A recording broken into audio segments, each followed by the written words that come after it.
Hello friends, welcome to my channel. Good morning. और बन गया है सुबह का खाना।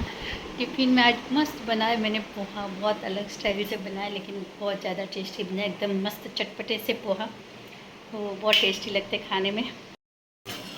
आज है ये रहे हमारे पोहा और आलू की सूखी सब्जी। ये रही आलू की सूखी सब्जी। टिफ़िन में बना है आज ये खाना। और ये उबल रही है मस्त चाय, एकदम टेस्टी टेस्टी चाय अदरक वाली। 12 महीने हम लोग अदरक वाली चाय पीते हैं और बहुत ज़्यादा यम्मी लगती है चाय। सुबह चाय ना हो तो मुझे लगता है कि मतलब सुबह क्या करें उठ के फिर।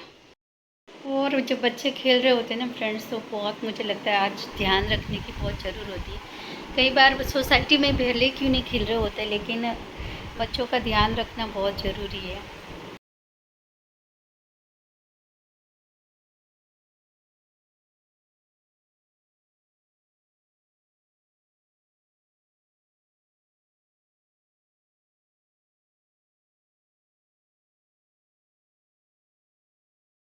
ये है हमारी चाय। और इंसान का सोचा हुआ बनाया हुआ टाइम टेबल कभी नहीं चलता है। मेरा सारा काम जल्दी होने वाला था क्योंकि लक्ष्मी नीचे नीचे ही करने वाली थी, लेकिन लक्ष्मी का जो प्लान था और जो उसके बहन के घर जो पूजा और उद्यापन होने वाला था वो कैंसिल हुआ क्योंकि उसके पापा की थोड़ी तबीयत ख़राब हो गई उसकी वजह से। तो सच में मतलब हमारा सोचा हुआ कभी कुछ भी नहीं होता। फिर फ्रेंड्स लक्ष्मी आई और इतनी ईमानदार इंसान, मैंने कहा कि चलो नीचे नीचे कर लो, लेकिन उसने कहा कि नहीं नहीं ऊपर भी लगाना है झाड़ू पोछा, आज मुझे नहीं जाना है। ऐसा ऐसा हुआ और उसने मतलब पूरा करके फिर अच्छे से सफाई हुई। और शाम को भी आज अच्छे से सारा, क्योंकि वो मच्छर मानसून में मच्छर ये सब ज़्यादा होते हैं। तो आज हमारी सोसाइटी में वैसे तो हर महीने 2 महीने में होता ही रहता है दवाई का छिड़काव, तो आज भी हुआ। तो मैंने भी थोड़ा मतलब खड़ी रह के थोड़ा हमारे गार्डन ये जो है ना अंदर की तरफ गमले, तो वहाँ पे भी अच्छे से करवा लिया। तो हो गया ये वाला काम भी। और अब जा रही हूँ पनीर लेने के लिए। सोचो रोज़ शाम होती है क्या सब्ज़ी बनाए, सबको पसंद आए वैसे बनाए। और फ्रेंड्स कल मैंने ना पात्रा बाइट्स बनाए थे, सो मच टेस्टी बहुत। और फटाफट गुड़ एकदम बारीक बारीक काट के, थोड़ा हल्का सा सॉफ्ट वाला गुड़ होता है तो एकदम घुल भी बहुत अच्छे से जाता है, फटाफट घुल जाता है। और बहुत टेस्टी लगा, बच्चों को भी बहुत पसंद आया। और मैंने वो फ्राई कर दिए थे और बहुत ज़्यादा बिना फ्राई के भी अच्छे लग रहे थे, लेकिन फ्राई करने के बाद में और डीप फ्राई किए थे, बहुत ज़्यादा अच्छे लग रहे थे। तो आप ट्राई ज़रूर कीजिएगा। बहुत सिंपल सी मतलब पात्रा को धोकर उसकी जो नसें होती है वो निकाल देनी है, जो डंडियाँ होती है उनको खास निकालना होता है, तो वो निकाल लेनी है अच्छे से। और उसके बाद में पत्तों की मतलब पात्रा मतलब अरबी के पत्तों की तो निकाल लेनी है। उसकी जो हम मोटी होती है वो पतली पतली भी जितनी निकली बने उतनी निकाल ही लेनी है। फिर बस बारीक बारीक काट लेनी है, फटाफट सीजर से कट भी जाता है। और काट के फिर धो, मतलब पहले धो बाद में धो, या जाली वाले बर्तन से अगर पहले धोए नहीं पत्ते तो बाद में जाली वाले बर्तन में रख के अच्छे से पूरे एकदम फुल पानी में अच्छे से धो सकते हैं। वैसे भी कर सकते हैं। तो बहुत ही टेस्टी है, मानसून की सीज़न में पत्ते मिलते हैं और तभी कुछ ना कुछ वैरायटी इसमें से बनाकर हम खा सकते हैं।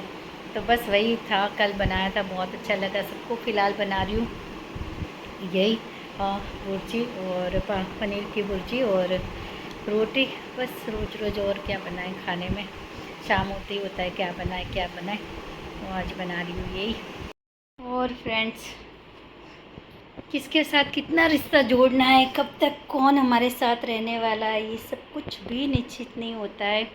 ये सब किस्मत के लेखे जोखे होते हैं कि इस इंसान से हम मिलेंगे, इतने टाइम हम उसके साथ रहेंगे, वो हमारा दोस्त बनेगा या क्या उसके साथ हमारा रिश्ता जुड़ेगा, कुछ भी हमें नहीं पता होता है।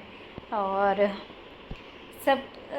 सब रिश्ते इसीलिए जुड़ते हैं, और कुछ रिश्ते ज़िंदगी भर के लिए जुड़ जाते हैं और कई बार रिश्ते कुछ समय में ही ख़त्म हो जाते हैं। लेकिन वो रिश्ते की उम्र ही उतनी होती है। उस रिश्ते में कई बार हम बोलते हैं कि उसकी वजह से टूट गया या इसकी वजह से, जिम्मेदार कोई नहीं होता है, सिर्फ वक्त होता है और ऊपर की विधि का विधान होता है कि भाई आपको इससे मिलना है और इतने समय तक ही आपका उसके साथ रिश्ता रहेगा।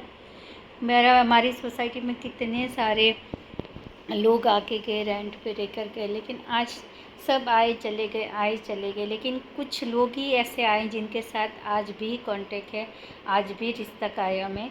और किसी के साथ और कई बार वजह ऐसी बनती है रिश्ता टूटने की जो हम सोच ही नहीं सकते।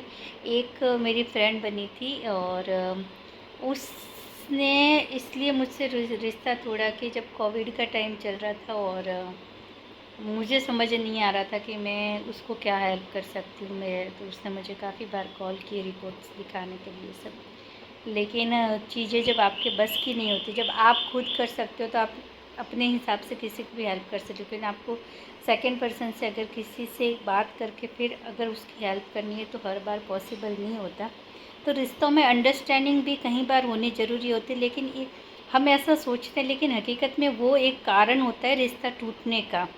तो रिश्ते, क्योंकि वो उसके साथ का मेरा इतना ही रिश्ता लिखा हुआ था, इतना ही था, जो मेरा उसके साथ का जो भगवान ने बनाया वो रिश्ता था, वो इतने समय के लिए ही था, इसीलिए वो रिश्ता टूटा। क्योंकि कुछ ना कुछ कारण तो होना ही होगा, तभी जाके रिश्ता टूटेगा। तो बस यही सब है, ज़िंदगी है। खाओ पियो मज़ा करो, ऐश करो, जो अपने हैं अपने फ्रेंड्स से जो भगवान ने जिनके साथ रिश्ते जोड़े उनके साथ बहुत मज़े करो, क्योंकि पता ही नहीं है आगे आपको कि किसके साथ आपका कितना समय है, कितना रिश्ता है और आगे क्या है। तो जो पल है उसी में जियो, खाओ पियो मस्त रहो, यही ज़िंदगी की थ्योरी होनी चाहिए। बाकी तो सब कुछ चलता रहता है, लाइफ है, परेशानियाँ हैं, प्रॉब्लम्स है, बच्चों की जिम्मेदारियाँ, घर की जिम्मेदारी, सब कुछ हमारे साथ चलता रहेगा। वो तो हमारे जीवन का एक पार्ट है जो हमेशा हमारे साथ रहने ही वाला है। लेकिन जितना जो है, जिसके साथ मज़ा आ रही है, एंजॉय कर रहे हैं, भगवान ने जिसके साथ रिश्ता जोड़ा है, दोस्ती का रिश्ता हो या कोई भी रिश्ता हो, उस रिश्ते में अभी आज में जियो और आज ही में खूब खाओ पियो मज़े करो, बस यही है। तो फ़िलहाल मुझे सारे काम करने फटाफट। आज भी बादल वाला मौसम है, लेकिन कल भी बारिश नहीं आई थी, आज भी नहीं आई, लेकिन धूप भी नहीं आ रही, तो कपड़े अच्छे से सूख नहीं रहे। तो मैंने अभी भी सोफ़ा भर के अभी रखे हुए हैं कि शायद थोड़ी सी भी धूप आए तो उनको थोड़ी सी धूप दे दूँ और उसके बाद समेटूँ। बाकी फटाफट रेडी होना है, फिर हम जाएंगे बाहर। 12:30 1 तो बज ही जाएगा सारे काम निपटाते। तो फ़िलहाल मेरा तो खाने का काम तो हो गया, बस अब किचन थोड़ा ऊपर से किचन भी साफ़ कर दिया है, बस थोड़ा मतलब डीपली किचन क्लीन करना है, तो वो क्लीन करूँगी। फिर पहले ऊपर सारे काम कर निपटा के आती हूँ और उसके बाद ये जो नीचे भी सोफ़ा झटकना, नीचे बेडरूम की सफाई, बाथरूम साफ़ करना, वो सारा तो वो भी हो गया। बस किचन का ही एक काम है जो थोड़ा बाकी है, तो वो भी कर लूँगी, वरना डाइनिंग भी साफ़ हो गया, उस पर भी एकदम अच्छे से सफाई हो गई है, पोछा लग गया, तो वो सारा काम भी हो गया है।